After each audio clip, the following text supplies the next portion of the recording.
According to conservative policies, number of temporary workers has increased significantly over permanent immigrants. Why don't we put system in place and make it easy for them to become permanent soon? Well, there are some myths on this because, in fact, as I've told you, we actually increased permanent immigration. Last year, for example, we received 281,000 permanent residents to Canada. These are people most of whom will go on to become citizens. In terms of temporary foreign workers, we issued 185,000 work permits last year. So the number of immigrants is far, far more than the number of temporary foreign workers. And many of those work permits are for students in Canada. For example, we have given all foreign students open work permits while they're doing their studies, and a 2-year open work permit when they're done their studies. Now they can transition into permanent residency through our new program called the Canadian Experience Class, as can high-skilled temporary foreign workers.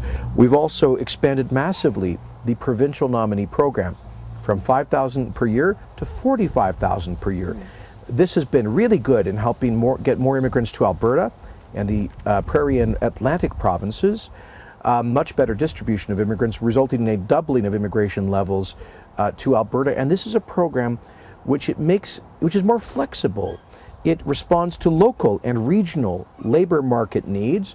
It allows skilled tradespeople and semi-skilled people to become permanent residents, unlike the Liberal government's complete reliance on the federal skilled worker program, which was limited to people with university education and high levels of language proficiency. So I would argue that our system is actually, not only are we accepting more immigrants, but it's also more flexible.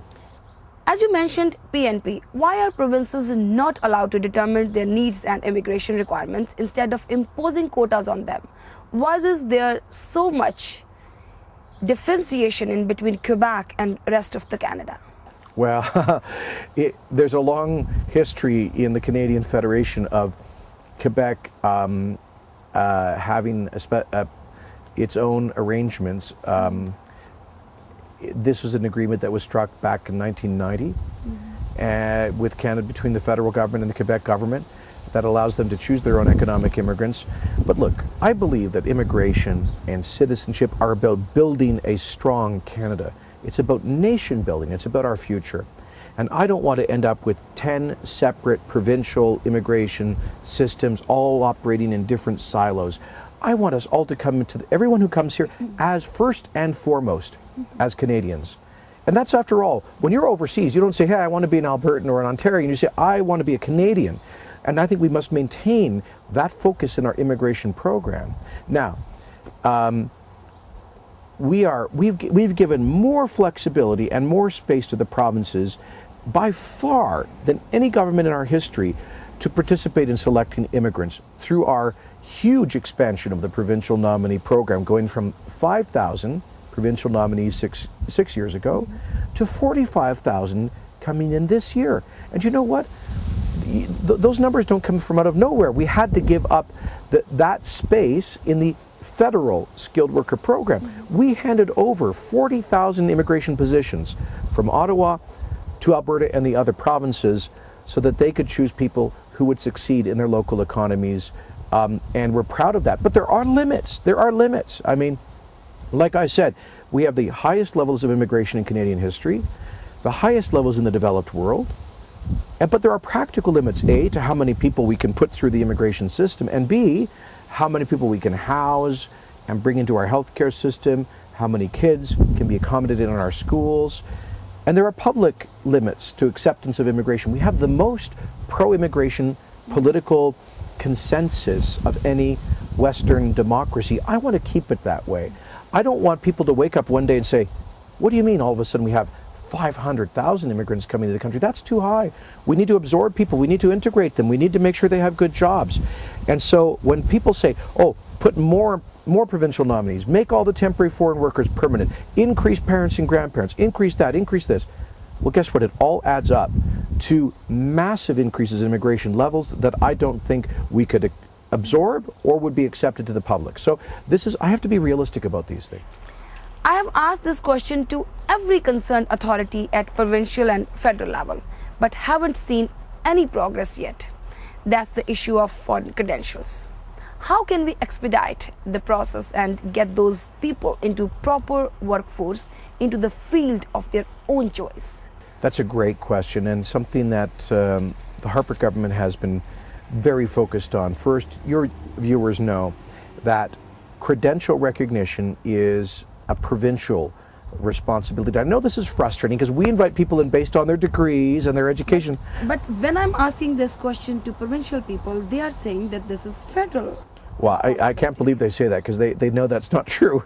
When it's true that we invite people in based in part on an assessment of their degrees and their professional skills.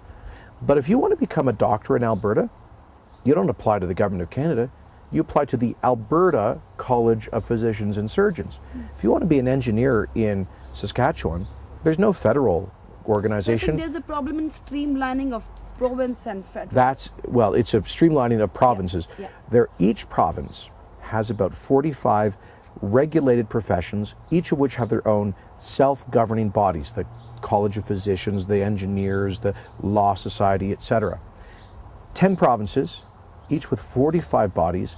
That means there are 450 professional licensing bodies from coast to coast.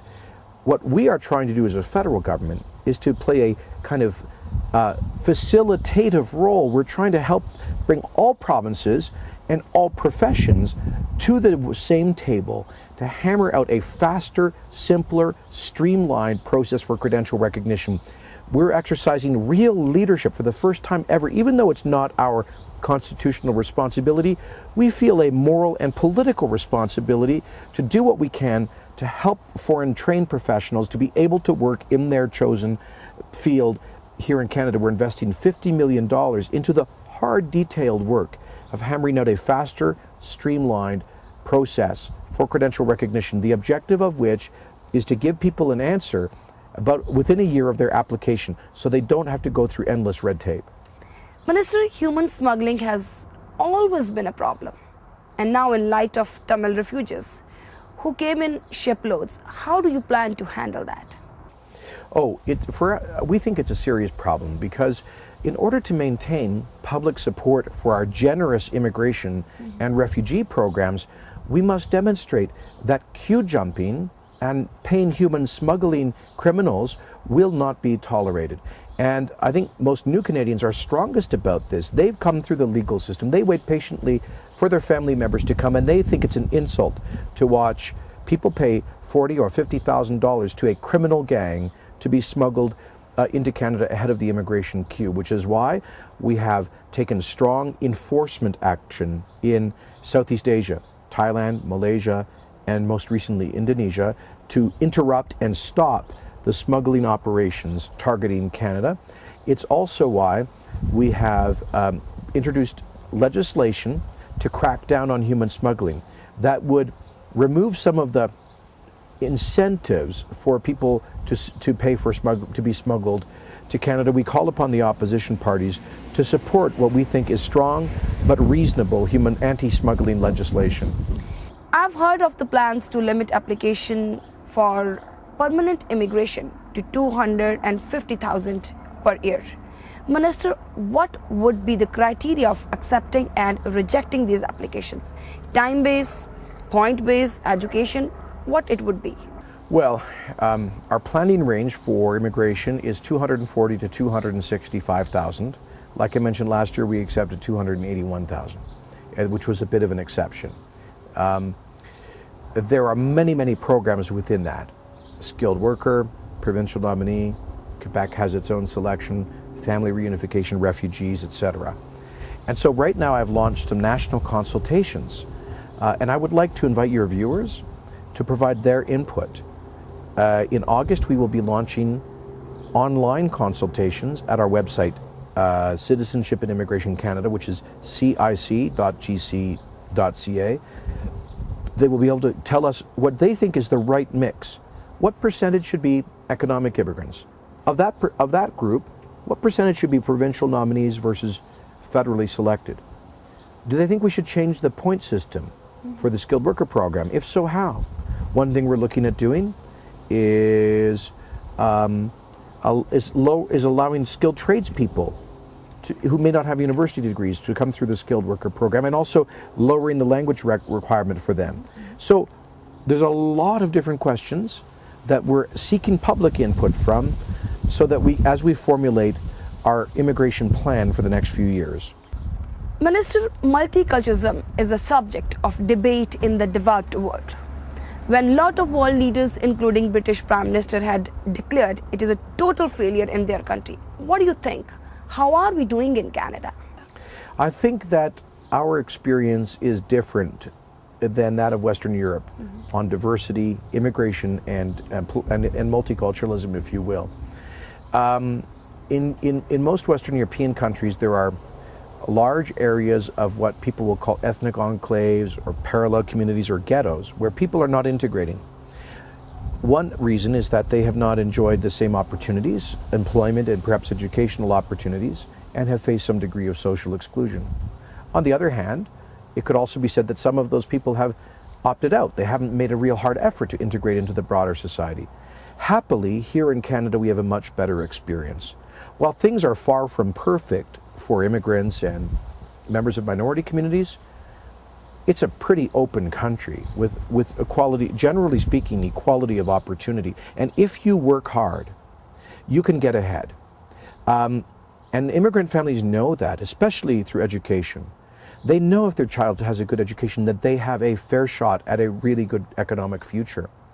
So, and also, I think most, not all, but most immigrants to Canada are more deliberate than in, say, Western Europe about integrating into the broader society. Yes, in our Canadian tradition of multiculturalism, they want to maintain pride in what's best about their own cultural backgrounds and traditions, but not at the expense of at the same time becoming Canadian and respecting Canadian traditions, cultural norms, and laws. So I think here we have a much better balance. My main point, though, is we should not take that for granted. We must be very careful and very deliberate in ensuring equality of opportunity for newcomers, and at the same time encouraging them to make a real effort to integrate. And when they hit challenges or barriers, when they can't find the good job, don't give up, don't retrench, don't just live in a community that is like your country of origin. Reach out, meet Canadians from other backgrounds. Yes, improve your English or French language skills. Make sure your kids do the same. And it's by making that real effort that we will succeed in the future and continue to be seen as a model in terms of diversity. As talking to you, what my understanding is that there is a lack of education and huge communication gap between general public and your department. How people should be educated about the clear and transparent policies of Immigration Department of Canada? Immigration is a complicated area. I know. And what I'm trying to do actually right now is sort of launch on a bit of public education campaign so people understand the difficult choices we have to make. I would encourage people to visit our website, cic.gc.ca. A lot of good information there. But I think the more important thing, rather than understanding the technical details of immigration policy, is for people to have what I call civic literacy. That is to say, a knowledge of the values, symbols, history, and institutions of our country. That's why we've improved the test for new citizens and the study guide that supports it called Discover Canada, which is available as well on our website or in printed form. It's a very nice and fairly short summary of Canadian history, values, symbols, and our democratic institutions. And I think that should be the starting point. People should read that document. We have an audio guide, and it gives them a good understanding of the Canada to which they now belong. Thanks, Minister. Thanks for your time. My pleasure. Thank you so much.